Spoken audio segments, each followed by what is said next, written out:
আমি বলছি তাহলে মোট ছুটি হচ্ছে আসলে 3 দিন।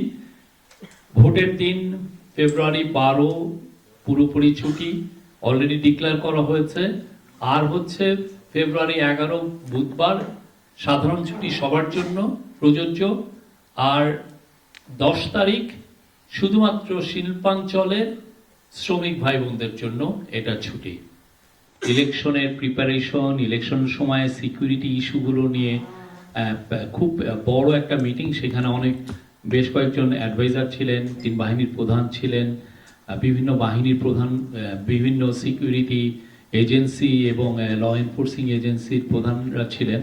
তো এই মিটিংয়ে একটা প্রস্তাব ছিল যে 11ই ফেব্রুয়ারি বুধবার একটা প্রস্তাব ছিল যে যাতে সাধারণ ছুটি ঘোষণা করা হয়।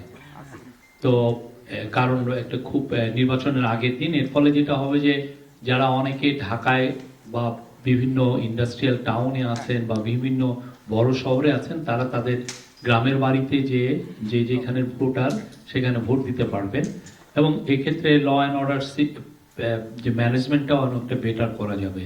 তো আজকে এই ক্যাবিনেটের উইকলি মিটিং হয়েছে চিফ অ্যাডভাইজারের নেতৃত্বে। তো আজকের মিটিংয়ে এটা অ্যাপ্রুভ হয়েছে। আপনারা জানেন আমাদের এই গভর্নমেন্টের ইলেকশনের আর মাত্র 20 দিন আছে, আজকের পরে আজকে নিয়ে 21 দিন আছে। তো 21 দিন আগে অনেকগুলো, আজকে প্রত্যেকটা ক্যাবিনেট মিটিংয়ে যথেষ্ট এজেন্ডা থাকছে, অনেকগুলো এজেন্ডা থাকছে, সবগুলো অনেক, আজকে প্রায় 3 ঘন্টা মিটিং হয়েছে।